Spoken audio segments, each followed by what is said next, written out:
Friends, this video is sponsored by BuyMode shopping app. நம்ம இப்போ யாரை பற்றி பார்க்க போகிறோம்னா ஏபிஜே அப்துல் கலாம் அவர்களை பற்றி தான் பார்க்க போகிறோம்.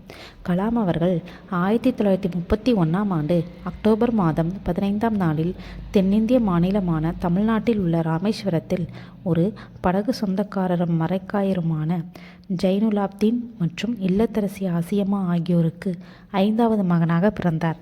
இவர் தந்தை ராமேஸ்வரம் மற்றும் தனுஷ்கோடியிடையே மக்களை படகில் ஏற்றிச் செல்வார். கலாமிற்கு 4 சகோதரர்கள் மற்றும் ஒரு சகோதரி இருந்தனர். இவரின் மூதாதையர் வணிகம் மற்றும் நில உரிமையாளராக இருந்தனர். 1914ஆம் ஆண்டு பாம்பன் பாலம் திறக்கப்பட்ட பிறகு படகோட்டும் தொழில் பாதிக்கப்பட்டது.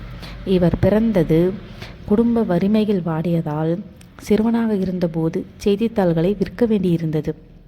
இந்திய வான்படையில் விமானி ஆவதற்கான தகுதிச் சுற்றில் நூலிழையில் தவறவிட்டதால் போர் விமானியாக வேண்டும் என்ற கனவு நிறைவேறாமல் போனது.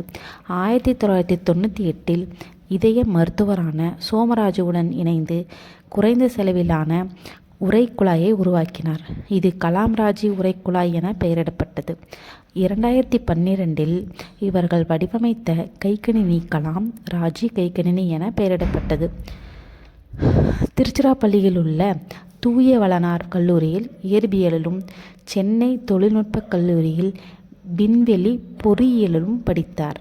பாதுகாப்பு ஆராய்ச்சி மற்றும் மேம்பாட்டு நிறுவனத்திலும் இந்திய விண்வெளி ஆராய்ச்சி நிறுவனத்திலும் ஏறத்தாழ 40 ஆண்டுகள் விண்வெளி பொறியாளராக பணியாற்றினார்.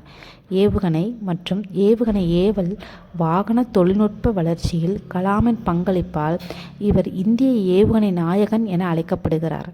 1998ஆம் ஆண்டில் நடந்த பொக்ரான் 2 அணு ஆயுத பரிசோதனையில் முக்கிய பங்காற்றினார். 2002ஆம் ஆண்டு ஆளும் கட்சியான பாரதிய ஜனதா கட்சி மற்றும் எதிர்க்கட்சிகளை இந்திய தேசிய காங்கிரஸ் கட்சியின் ஆதரவுடன் லட்சுமி சாகலை தோற்கடித்து குடியரசுத் தலைவராக தேர்ந்தெடுக்கப்பட்டார்.